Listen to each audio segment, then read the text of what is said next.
tuning in to the online broadcast network, AFTERBUZZ TV. Over 20 million weekly downloads in over 150 countries, and your number one source for after-show entertainment.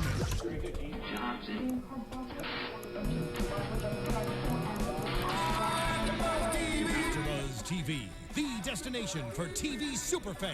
Producing aftershows for over 300 of your favorite TV shows, interviewing celebrities and showrunners, and bringing you behind-the-scenes exclusives. All thanks to E! Entertainment's Maria Menounos, producer Kevin Undergaro, and internet leader Akamai. Now, let the buzz begin! Feed 'em my Frankenstein! There we go. Get it! Guys, I'm not gonna lie, couldn't think of a song specific to this episode, so we're just going with Frankenstein theme songs. Close enough. Really, I'm enjoying it. I'm liking it. Hope you're liking it. Welcome to episode 5 of the official Second Chance After Show right here on AfterBuzz TV. My name's Ty Matthews. You can find me on Twitter, on Instagram at Ty Matthews PMA, and I am joined not as always by my lovely and talented co-host, but by another similarly lovely and talented co-host that will be joining us from this point on in season 1 of Second Chance. So please, y'all, give a warm welcome to Stacey Newsome. Hi, my name is Stacey Newsome, like you just said, and you guys can find me on Twitter and Facebook at, okay, pay attention because the name's a little different, Get it. at Stacey Santiago, Facebook and Twitter. Just think about it. Think about it, guys. If you need to set an autocorrect, just autocorrect Newsome Santiago. You got it. It's fine. And that's STACEY. There you go. There you go. And that is crucial. That's a major key, as DJ Khaled would say. But thank you very, very much for joining us. You'll be joining us, like I said, for the remainder of this season. Me and Jamie Banks, who is out of town, will be back next week. I will not be here next week. So, you guys, I know you'll cope. It's fine. I'm going to catch up. It'll be totally fine. If you're liking what we're doing, as always, be sure to rate, download, comment, subscribe, all that good stuff. 5 stars if you're nasty, as I always say. If you're on YouTube, leave a thumbs up, comment, all that stuff. We want to hear from you. Let's talk Second Chance. What'd you think of this episode, Stacey? Oh my goodness. Okay, so I am fairly enjoying the series. Sure. First of all, what I thought about this episode didn't get too deeply into the relationship between Sheriff Pritchard and Baby Pritchard is what I call him. Right. But that's okay because I like the fact that the son has finally come around to accepting Sheriff Pritchard as his dad. So Right. it's been nice seeing that acceptance kind of evolve over the last few episodes. Sure. A lot of action in this episode, and a little surprising that Sheriff Pritchard is kind of losing his superpowers. Yeah, we're seeing a little bit where he's kind of vulnerable for the first time in the show, it seems like. Yeah, emotionally and physically. That's true. That's a very good point. Yeah. And I think it does speak a little bit to Duval kind of accepting it a little bit more. The fact that we didn't really see a whole lot of that dynamic. We see it come in a little bit at the end. But yeah, what do we think of this kind of, Otto talks about how Jimmy's genetic code is evolving. It seems like it's maybe adapting a little. Now, I wasn't sure entirely how much to read or what to read into that. Do we think that's maybe a bad thing? Do we think that's a good thing? Well, so far, it seems like the blood transfusions are working for Mary. Blood transfusions are working, sure. So maybe it has no bearing in that regard, that his DNA code is kind of changing. Okay. But I think him becoming more mortal again might make him a little bit more responsible, because I'm going to be honest, I didn't like him very much in this episode because it was like, I'm just going to run out and fight crime, and I'll get to your blood transfusion when I feel like it. That is true, yeah. And I'm like, well, first of all, you wouldn't be here if it wasn't for her. Right. You are here to serve her. So that should be the first thing you do when you wake up is eat your Wheaties and do the blood transfusion. Sure. And then go out and fight crime. So I'm like, I know that's part of his character, being irresponsible and selfish. So I think it's interesting that he's becoming more mortal again, and we're seeing him emotionally evolve evolve as he starts to care for her, right, and starts maybe to realize that, you know, okay, this may not be a permanent thing, me being able to, like, you know, punch down walls and stuff. Right. Yeah, and we saw a little bit even more cocky than usual. We see even cockier Jimmy Pritchard. You know, he's going out, he's fighting all these cheating poker players, and I'm like, this is a really kind of low on the totem pole set of criminals to be going after. Like, we're not going after hardened killers like we were in episode 2. We're going after guys that are just trying to cheat out some money. So it seems like he's getting a little bit big for his britches. You know, he goes out, he tries to find him, and then as we saw how well that worked out from the second time he tried it. And that was pretty funny, actually. Right. And again, it's like, okay, so why is he doubling over after getting punched in the stomach? That guy's fist should be broken. Right. And that scene in particular made me wonder if he's kind of fading, if he's fading fast, whether it's a symptom of, you know, the blood work or just him not being in the tank in long enough. Does that make him especially weak to overcompensate? Like, because he punched the guy in the face and it didn't do anything. It didn't. The guy had barely even blinked. So it makes me wonder if when he's starting to fade, it makes him exceptionally weak. Yeah, that's an interesting point to ponder. I think that guy probably would have fallen down had Mary punched him. You see how she like basically put the moves on him. She's teeing like, off on these that 6 bag. moves. She's fighting him. Yeah, exactly. And she was really taking out her aggression on him because she was doing the whole woman thing, the girl thing. It's like, okay, I'm mad at you, so I'm going to ignore you. Right. And I'm going to pretend like I'm not ignoring you. I'm just going about my business. I have a company to run. Hello. A lot of punching bags in this show. She was teeing off on that thing, you know? she had some girl power. That was a really good scene for her. Yeah, exactly. And I mean, obviously we get a lot of that, a lot of empowerment for Mary, which is awesome. You know, she's almost single-handedly running this company while taking care of Otto, you know? And so I think it's almost making her too powerful. You know, it's like to a point. It seems like not necessarily too powerful, but what I'm taking issue is that they're hitting so hard on the fact that she's so business minded. You know, there's that moment at the end of the episode where they say, look, the treatments are working, you know, you're not going to die. And she's like, oh, Looking Glass will be more powerful than ever. Like almost in like a moment of super villainy kind of. Yeah, like, exactly. So like, I want to see, I guess what I'm saying is I want to see a little bit more of the human side of her. We're seeing that though with her relationship with the sheriff. True. Because it's like she has feelings for him. Right. And you know, it kind of creeps me out a little bit. When she's standing there watching him in the tank and she's got that look on her face. We've been getting that in every episode. Got that look of longing, like she's looking at like a fish in a fish tank. Yeah. It freaks me out to see him in the tank because they always have it like strategically shaded in certain parts and he's just moving weightlessly in the tank like a fetus. It's weird to me. It is. It's super weird. Now, speaking of the twins, we talked a little bit about this off mic, and it's the fact that, you know, we're seeing a lot and we're seeing kind of this complete picture of Mary. And it seems like Otto at this point, up till this point, has been a little bit kind of flat. I want to see more of him. You know, we talked about that moment where he was about to go out and address, you know, the public in terms of the new operating system and things like that. And I was really, really excited for a minute. I really thought that this was going to be a breakthrough moment for Otto, where he would realize that he had to step up and be strong, and he would realize that he had to handle business, as it were. You know how I could tell he was not going to step up? What's that? That one eyebrow went up.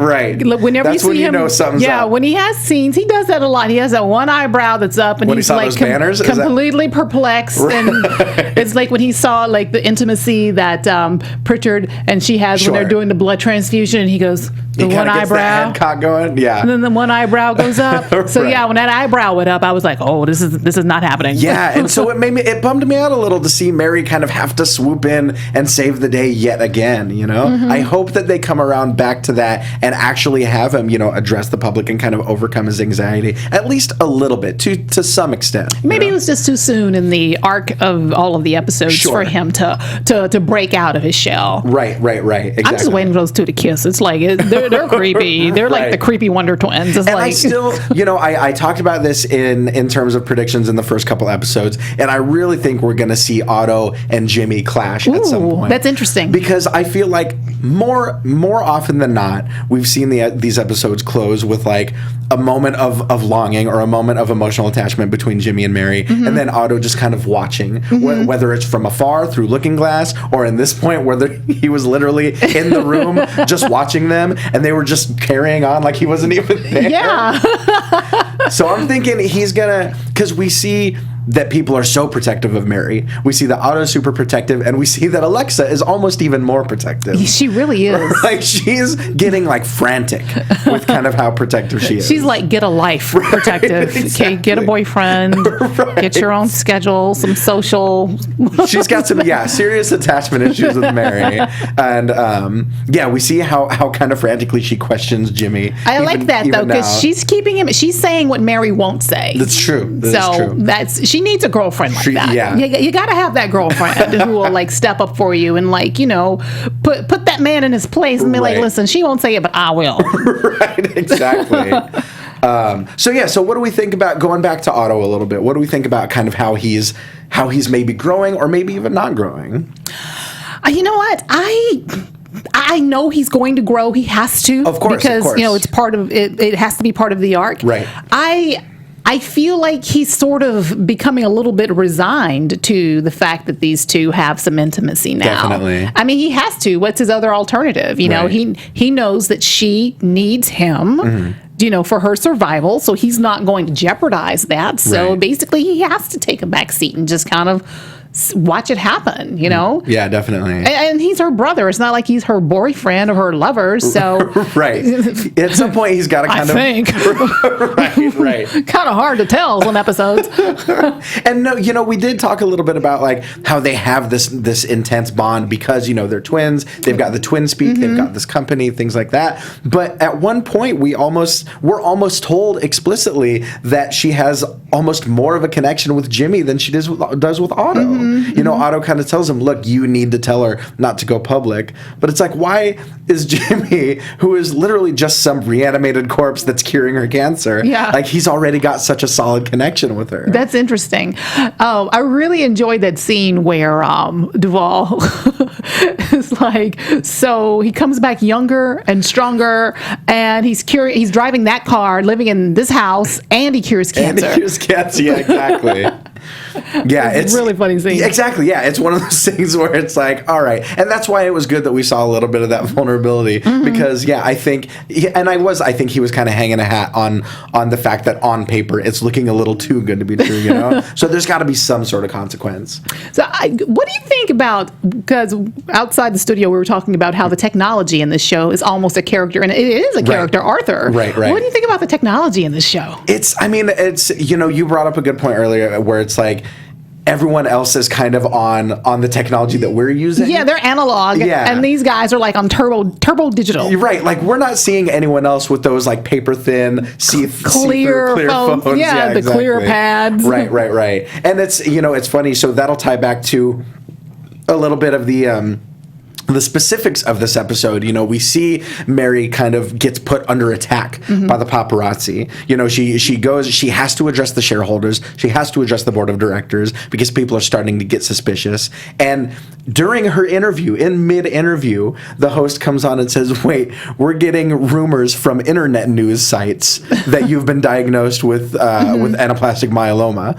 First of all, my first issue before we get into the paparazzi is, how are these sources getting this information? How is that getting to the host? How did the host not get this prior to the interview? Was this literally breaking in the middle of the interview? I don't know. I just watch these episodes and I think to myself, I want an Arthur. Right. I want some little cartoon man to pop up on my iPhone or my iPad and tell me things I need to know. He does seem to have a lot more of a personality than, say, like a Siri or Otto. something like that. Than Otto. That's a good point. Exactly. exactly. I think Otto probably programmed him that way. Maybe to have more that's of a his personality. avatar. That's true. Perhaps that's his avatar. That is very true. Makes you wonder what these tech giants in real life are using, like, because art imitates life. Right. So if they're using stuff that's like it looks like it's light years ahead, it's probably not that far in advance. So it makes you wonder what these tech guys at Google and Apple are using. Right. And so she goes on. There are all these reports that she's sick. So the stocks start to plummet. She gets picked for the celebrity death pool. She's getting just harangued by the paparazzi. And you made a good point that it's like, would a tech giant garner that much coverage? Yeah, it's she got the full Princess Diana treatment from the paparazzi. That was like scenes. That camera slammed against the window. Yeah, I see that part of the episode. I kind of didn't buy. I understood it because it needed to push the plot forward. But I'm like, okay, so Steve Jobs was a rock star, right? But did he generate that type of paparazzi just out in his daily life? Right, exactly. Even when he became sick, was paparazzi chasing him? Right, Steve Jobs or like a Mark Zuckerberg or something like that. They wouldn't get that, high speed chase kind of coverage, where people are literally running her off the road. Yeah. But that kind of leads into this subplot about the Deadpool and things like that. It was an interesting concept and one that I really thought was going to tie into this other character that we see at the beginning of the episode, this Connor Graff. Oh, the third twin?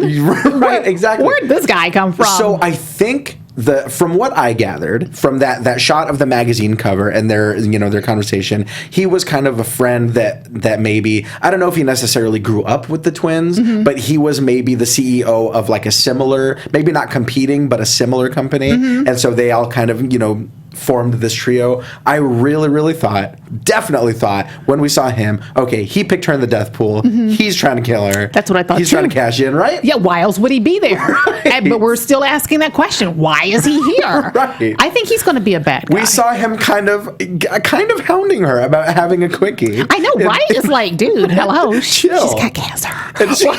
Why are you really? Once again, I say this every week, the kind of cancer she has is leaving her looking awesome. It really is. For someone with anaplastic myeloma that would literally kill her within a year if treatment wasn't advanced. She's looking great. I am impressed that you've said anaplastic myeloma twice now in this conversation. I had to research that. It was when the first episode when I was researching, Dilshad Vatsaria and Adir Kalyan, the actors of the twins. I've got to get my pronunciation down for second chance. Yeah, I predict he's going to be a villain. Interesting. Okay. Yeah. Okay. Because we didn't see him at all for the rest of this episode. Yeah. So you think he's going to come back later in the season? I do. Because I don't think they would have introduced him unless he was there to really push the plot forward. And good guy characters don't really push the plot forward. It's really the villains that push the plot forward. Sure.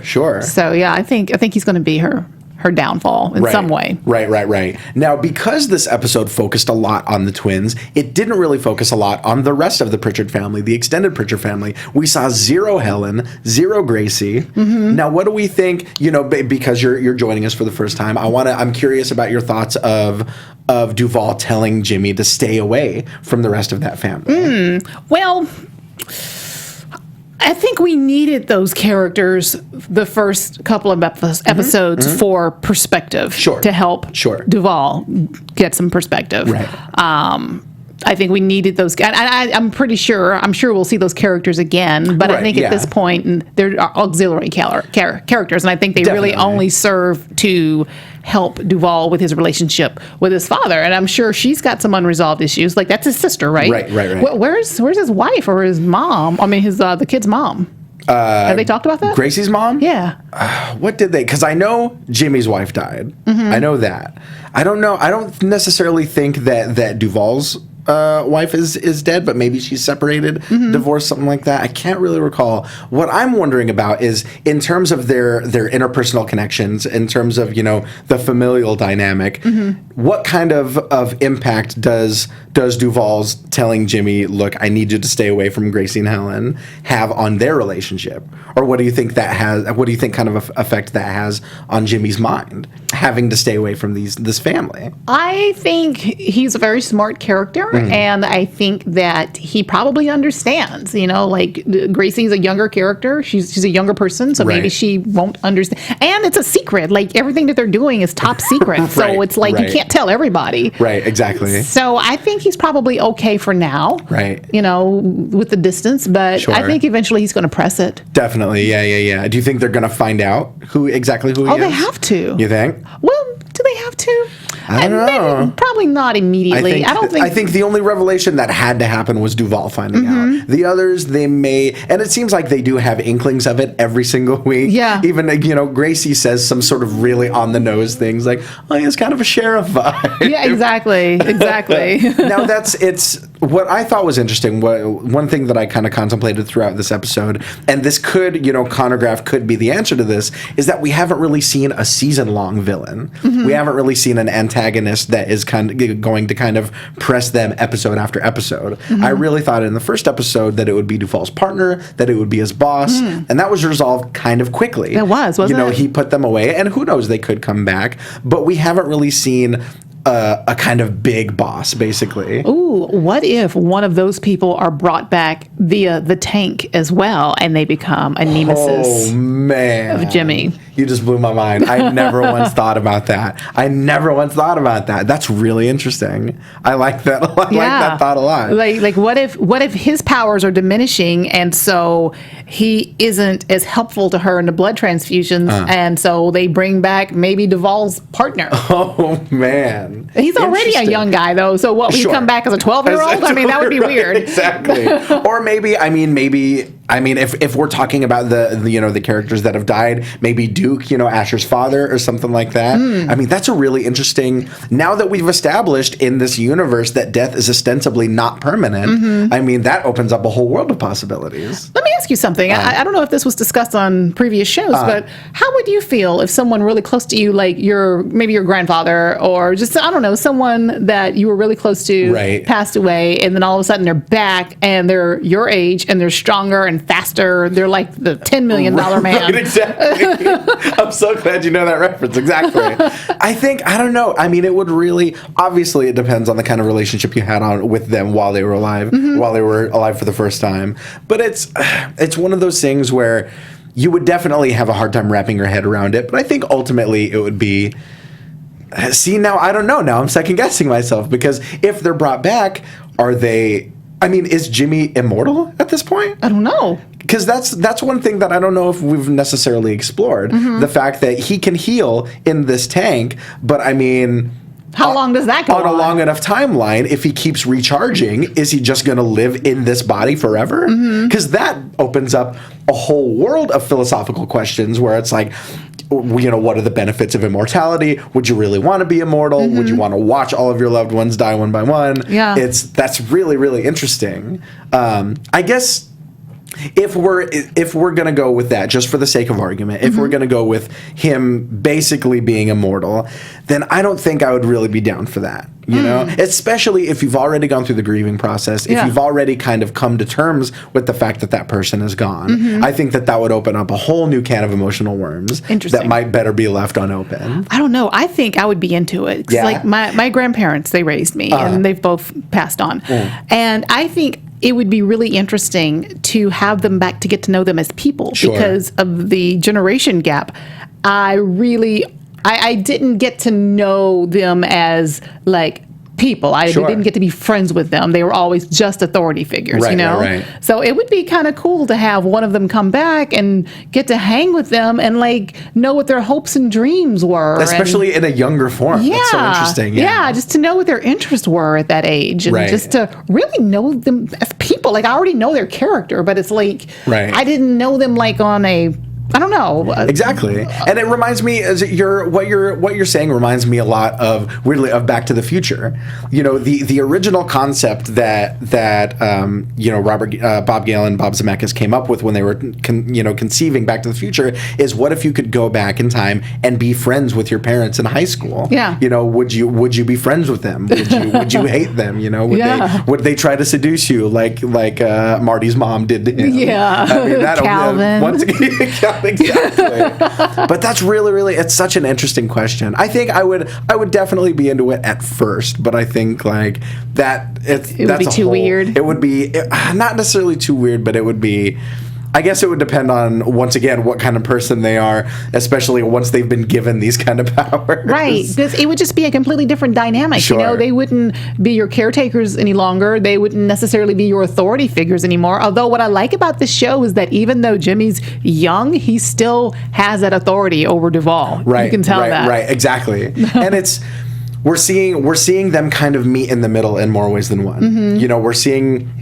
Like you said, we're seeing him kind of exert this sort of authority over his own father. Mm-hmm. We saw that a lot in last week's episode. But not only that, but we're also seeing them meet in the middle in terms of their approach to authority and to law. And this comes up every week, but it's a recurring theme in the show. The fact that Jimmy is kind of playing it a little bit more by the book, or at least maybe kind of leaning more in that direction. And Duval, we see him hang up on Adair. We see him hang up on his own superior. That's true. You know, he's becoming more like his father in that regard. Exactly. Yeah, that's pretty funny. Yeah. And so we see him. We're seeing him kind of play a little bit, looser with the rules, because I think he knows now that he's gotten to connect with Jimmy a little more. Now that he's gotten to kind of get along with him more, he knows that they produce results. Yeah. Now, what I thought was interesting is this idea of the Cobra development team. In this episode, we see that. The driver of the van that kind of runs Mary off the road has a cobra tattoo. We have that whole scene where, the Otto's about to address everyone. We have that red herring of that one guy with the cobra tattoo. Yeah. And then we find out that a bunch of people do. And I was wondering, it reminded me a little bit of like The Following, where it was like this kind of, this society or this cult kind of, and it's like, no, they just worked on this cobra operating system. Right. But what was interesting is that Sprague, the guy that, that eventually we find out did do it, the one that did kind of go rogue, it seemed like he was sort of the first villain since the first episode that had more of a link to these main characters. He knew Mary and he had this personal grudge against her because of his time at Looking Glass. Whereas before we were seeing criminals that Jimmy and Duval were just kind of teaming up just because they were criminals, So it's interesting to see villains with more of a personal connection. Right. And I'd like to see more of that. Do you think we're going to see more of those? I think we will, because we need something to threaten Mary's existence outside of her illness. Right. So, that gives Jimmy something to fight for. Right. So, yeah, I think we'll see more of that. I mean, she is a target. She runs like the most successful tech company in the world, apparently. Right. She's clearly courting this much attention from paparazzi that are literally running her off the road. And what makes me curious is, this celebrity Deadpool that we saw come up in this episode, this sort of device. People, I feel like, and that's another issue that I had with those rumors coming up in the middle of that interview, because I feel like if people are picking her for the celebrity Deadpool, they've got to know something's up. They've got to know she's some sort of unwell. Yeah. Or maybe, I guess it was just because she had been out of the public eye for so long. Right. I have no opinions on that. I have no opinions on that. Fair enough. Now let's talk about, I guess, what I call old Jimmy versus new Jimmy. Okay. We get that sort of, hallucination sequence where he's in the hospital after having been that was a very funny the scene. hell out of. Yes. Yeah. What do we think of his mindset where he's kind of seeing himself and he's kind of giving himself these answers? You know what? I think it's kind of like when people lose a significant amount of weight, at least initially, no matter how thin they get, in their heads, they're still overweight people. In their heads, they're still overweight. They look in the mirror, they're still overweight. And I think in his head, he's probably still 75 years old. Because he readily admits, I'm a 75-year-old man, Sure. I mean, he's lived the life. He's lived that life 75 years. So I think that's just, we all do self-talk. And, obviously that's just a physical embodiment of his self-talk, but I think his self-talk is still in his 75-year-old mind. Right. We got a lot of really, really good funny lines out of that scene. I guess it makes me wonder if he's fading and if we're seeing these physical vulnerabilities. It makes me wonder if there are mental vulnerabilities as well. Because you got to think, if he's stronger and better and faster, his reflexes have got to be better. He's got to be, sharper mentally. So maybe those are kind of deteriorating. when his physical condition is as well. But I think that whole scene with his old self, I think that was literally just him still being 75 in his head. Right. You know, just for, you know, the theatrical purposes, you know, the embodiment of that self-talk is in front of him, you know? So what do we think about the romantic link now? If he's ostensibly a 75-year-old man, what do we think about his connection with the much, much younger Mary Goodwin? Okay, so even though he is a 75-year-old man in his head, even people who are actually 75-year-old, they still like looking at the young ladies, you know? True. So I don't think that has any bearing on it whatsoever. He is a guy. He is a guy. Interesting. There's so much to go into. I definitely think, I mean, like we said, I definitely think Connor Graff is going to come back, you know, as a villain. I think I'd like to see a little bit more from Adair, from Duval's superior in the FBI.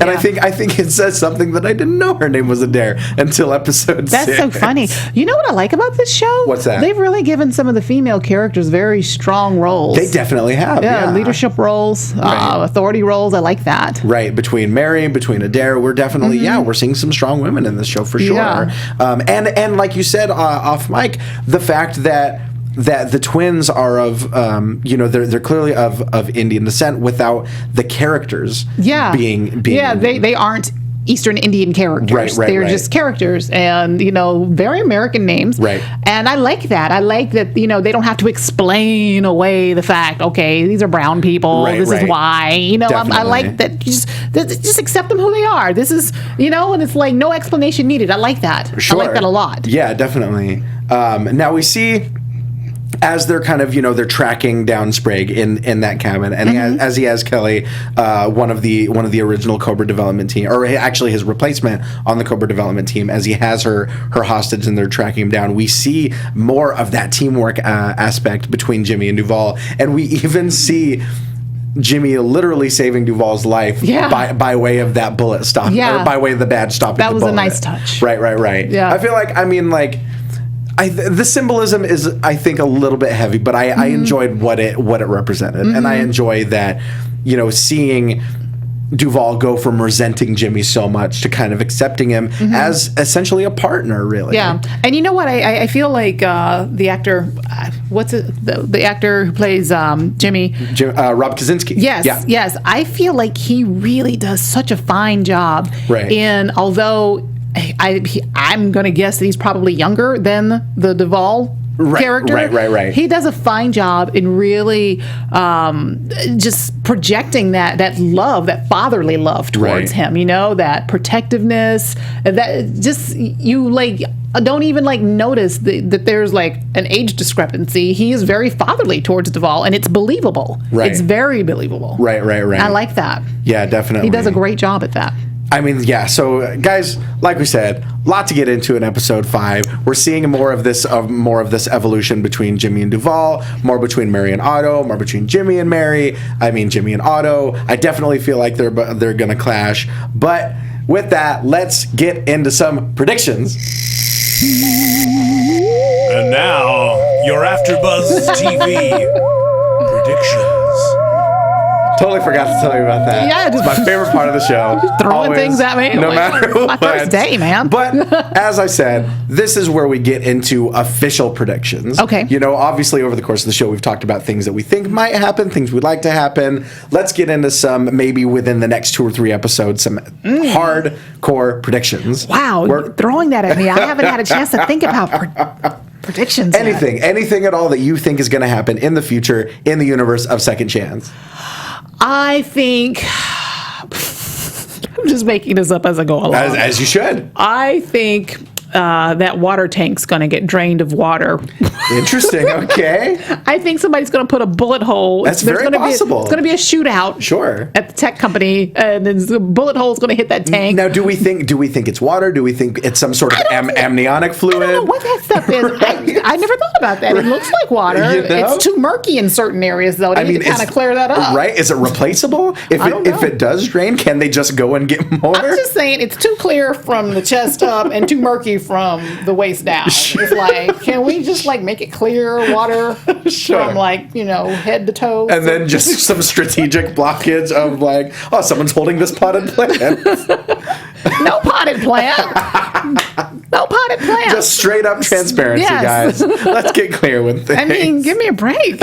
He's a good-looking guy. But that's a very, very interesting idea. And even if you are just making it up on the spot, I do like that idea. I mean, where would that put Mary and Otto? Where would that put the rechargeability, as it were, of Jimmy? I don't know. I mean, interesting. No, we obviously talked about the fact that we think that Connor Graff might come back as a bad guy, but I don't know. I mean, I think my prediction is he's gonna find out who Jimmy is, and he might spill the beans, to someone, some nefarious competing tech company or something like that. I think by the end of this season, Looking Glass might fold.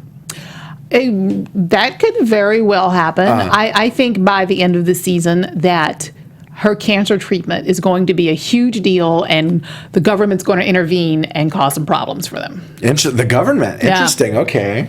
In what capacity? Like I don't know, pharmaceutical companies want to make sure they have their cut kind of way, and they lobby the government to shut things down. So if the government finds out about Jimmy, or about maybe her cancer being cured, interesting. Yeah, it'll be like E.T. They didn't want the government to find out about him, and then when they did, see what happened. And that's the thing. Imagine the social ramifications. Imagine the political ramifications. Yeah. If the people in this universe found out that there was a cure for cancer, But we don't know there's a cure yet. All we know is that her numbers are improving. It's a treatment. It's a viable treatment. We'll call it that. Call it that. But if it does, I mean, if it does get to the point where it cures cancer, you got to think he's going to become a slave to the government. That's true. I mean, really, Jimmy is like the rest of us, right? Exactly. They're getting political, guys. Jimmy, Jimmy would have no life. Wait a minute. That point. Where does he get money? I was thinking about this the other night. Yes. Okay. So he doesn't have a job. He doesn't have a technical. I guess he's a criminal informant now. I feel like he might get a per diem. He might get a Looking Glass per diem. Just here, go and don't break too much stuff. Right. Just come back to the tank when you can. Okay. Look longingly at my sister, and I'll kind of look from afar. Because they should pay him well for what he did. You would think he had to die to get that job. Right. It's a job to die for, guys. That's a hard interview process. It really is. But I think that in terms of that, I think the government might, if they're not already, they might put some serious restrictions on Looking Glass, because it's reaching some Skynet levels. Yeah. I mean, this is the stuff that they're able to do, and the things that they're able to watch and to monitor. I mean, are obviously at scary levels. Well, the fact that Arthur can detect his voice no matter what device he's on. Right. Well, it's interesting that you bring that up, because there's that new device Echo from Amazon. Yeah. It's supposed to be listening for the word Alexa. Interesting. It's have you heard about this? I've seen the commercials. So you've seen that with Alec Baldwin and Jason Schwartzman. Yeah. So it's always listen. It's not necessarily, they're careful to say it's not necessarily recording, but the command is Alexa, and it's listening all the time for you to say that word. Wow. It's like the new operating system in the iPhone, where Siri is always listening as long as it's plugged in. Oh, man. As long as you say, "Hey Siri," and then she'll go, "Yes." Much like Arthur, exactly. But she has to be plugged into a power source. Right. I was so playing with that the other day. I was like, "Hey Siri," she's like, "Yes," and then I didn't say anything. She goes, "May I help you?" And I'm like, "Well." No. It's getting sassy already. Easy, Siri. Why don't you chill? She said it with attitude. She's like, "May I help you?" Right, exactly. I was like, "No, I'm good." Calm down, Siri. I'll put you in my pocket like that. So obviously a lot of room to grow from here. We, like I said, we'll probably see the return of Connor Graff. We may see Looking Glass fold. We may see that tank get drained. Who the hell knows? But guys, whatever you think is going to happen, make sure to tweet us. We'll be right back here next Sunday, 7 p.m., same bat time, same bat channel. Is it over already? Right? It went so fast. It went so fast. Like that, Wow. But for now, guys, Stacey, where can they find you? Find me on Facebook and Twitter at Stacey Santiago. All right, and this is and I'm so glad that you joined us for your first show. Thank you. Very, very happy. And like I said, Stacey will be joining us every week for the remainder of season 1 of Second Chance. So come back next Sunday, 7 p.m. As always, I'm Ty Matthews. You can find me on Twitter, on Instagram, at Ty Matthews PMA, as well as various other after shows. Monday Night Raw, Second Chance, Pitch Slapped, Lucha Underground, of course, on Thursday nights. But until next time, guys, take a chance. Peace. High five on first episode together. Oh! From executive producers Maria Menounos, Kevin Undergaro, Phil Svitek, and the entire AfterBuzz TV staff, we would like to thank you for listening to the AfterBuzz TV network. To watch or listen to other after shows and post comments or questions, be sure to visit AfterBuzzTV.com. I'm Sir Richard Wentworth, and this has been a presentation of AfterBuzz TV. Buzz you later. The views expressed herein are those of the hosts only and do not necessarily reflect the views of AfterBuzz TV or its owners or principals.